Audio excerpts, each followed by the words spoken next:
I feel so guilty that my parents got an autistic child. I'm 26 and living with my parents.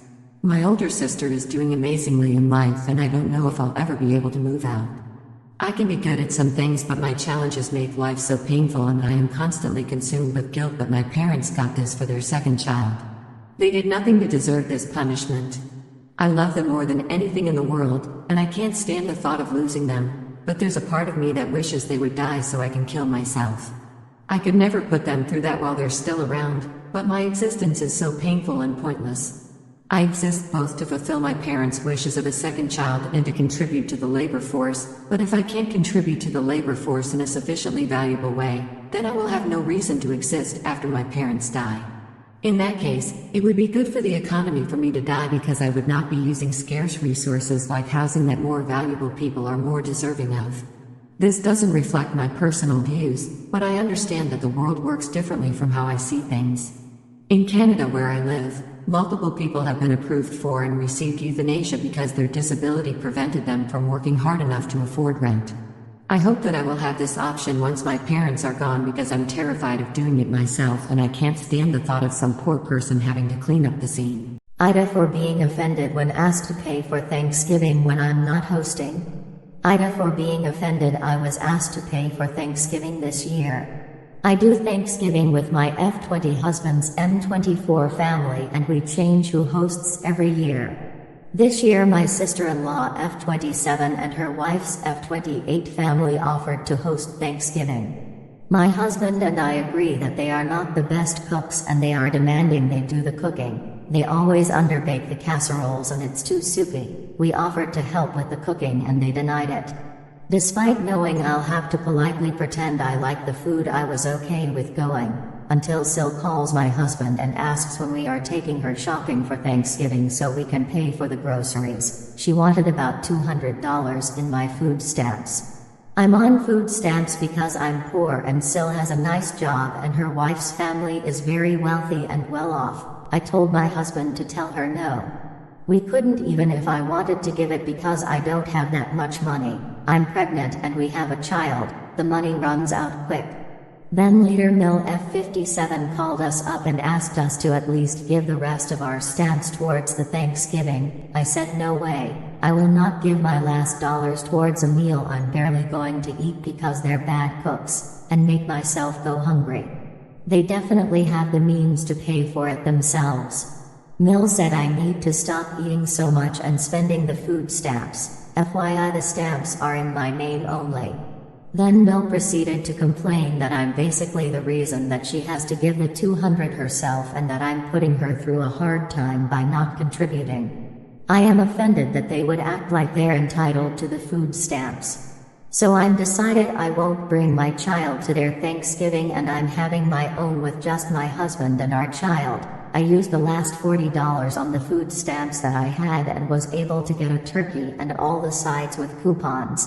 I don't want to go to their Thanksgiving this year, but my husband does. Should I just let bygones be bygones and bring my family to their Thanksgiving and have our own with good food after? Boyfriend hurting my feelings then saying he needs space. My boyfriend hurt my feelings today by canceling plans that I was looking forward to. He canceled them cause his friend that is always on late asked him to come on and play. Me and my boyfriend argued cause I was upset that he canceled them last minute without even telling me before it was too late, and I couldn't protest. When he was playing with his friends I texted him and even joined the VC they were in cause I wanted to play with, as he had cancelled our plans to spend time together. Me and my boyfriend don't live together, but we live near each other. He then was really bothered by my presence and stated that he needed space after our argument even though I got hurt. I don't understand why he needs space when he's the one that fucked up. He even told me that I'm not a priority in his life, ATM. I am very upset and he asked me to leave the call very rudely. I did, but then kept arguing him over text. He then said he's done talking to me and anytime he's in a game, he can text but won't. He dies in the games and the cooldown to respawn is about a minute or more. When I ask him why he didn't text me, he replies with Ike. I am very hurt. Long story short, my boyfriend wanted space after canceling plans last minute to play with his friends. My mom hates me. At 20 moved back in with my mom because my roommate gets into an accident. Last time I lived with her I tried offing myself and was sent to mental hospital. I know I was an accident, but I wish she would hide it. My older sister got everything I wish I had, like braces, my mom's car, the house, countless partners living with us, as many pets as she wants, rent-free and no job, etc. I've been with my partner for 2 years now and he's been overstaying in my room rarely, for a couple hours max, while I work on call. He's not loud or rude, not so much as even leaves to use the bathroom because of his anxiety. I asked my mom if this weekend he could come, since last weekend he was supposed to, but because of a mistake she made we couldn't meet. Long flight story. She said yeah sure. I asked when would be fine because I'll be on call and it ends in her screaming and yelling at me. She tells me to leave and says don't get me fucking anything for Christmas because I don't want shit from you. She missed my graduation. She didn't even worry about when I went missing for a month and a half not too long ago. She couldn't care less. I was homeless for some duration in high school before I got an apartment. Me being promoted to management at my funeral home job couldn't matter less. I just wish I could make her proud. I wish me graduating mattered, or me being in college, maybe that I moved out, bought my own car, survived being homeless, had a legitimate job. Anything to know she loved me. Family won't take me seriously about not paying rent. I, F16, probably have no right to be taking about paying rent, but if it comes to where I stay, it's worrisome. For a long time my mom and dad have bounded around from being the breadwinner, but lately my dad has been. Background: what my mom used to make when she had her job, almost 1,000. What our rent is, $725. How far behind we were in the summer, 3,000. None of the numbers are exact, some are smaller and others are larger. I have an older sister, not blood related, we'll call her Eva. This girl has been through hell. Her mother beat her and she grew up poor. She slept in homeless shelters and slept on floors in churches, but in her teens she'd sleep in teens. She couch suffered and is making about $3,000 a month. She lives with 2 other roommates that both pay bills. The thing is that during the summer, my mom let us get way behind, a little over $3,000. She spends her money like crazy sometimes, constantly going on trips out of town, buy stupid phone cases, water bottles that she won't use, shoes, and bags. She spent about $75+ on fabric. You might think, why is this a big deal? The problem is that she neglects our bills most times when she did work, both me and my middle sister, and dad kept telling him, complaining about the bills. Ava somehow backs her up on her things, saying so she's not allowed to spend her hard-earned money on herself. She already did, that's why we were behind. And went on about how some things like other bills had to be put over others, and I'm like, yeah, like how sometimes those things that you want have to be put last.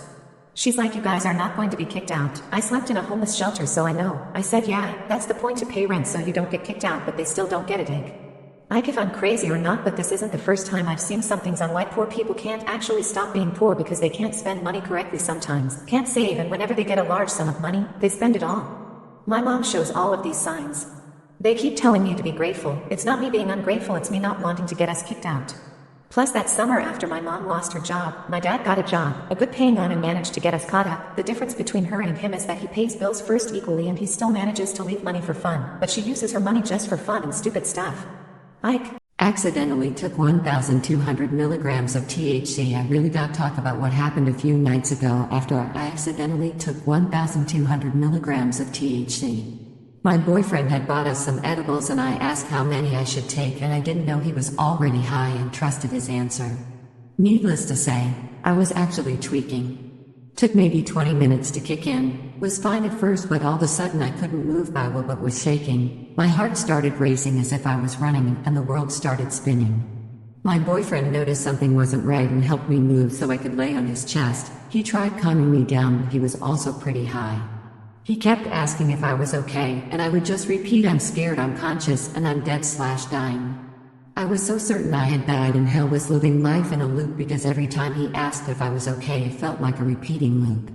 I remember thinking I was going to have to learn how to deal with living in a loop, just kind of accepting it but still being scared out of my mind. I've been in numerous situations that could have ended in my death, but this still felt the closest I'd been to death row. I was high for about 28 hours. Do not take that much. You do not want to go through that kind of fear and confusion. I'm not gonna smoke or take edibles ever again, and I've been doing this for years. Anyone else been through that kind of high? Internet said it was a THC overdose, which obviously isn't fatal itself, to my knowledge. Actions people take being that high though have led to deaths.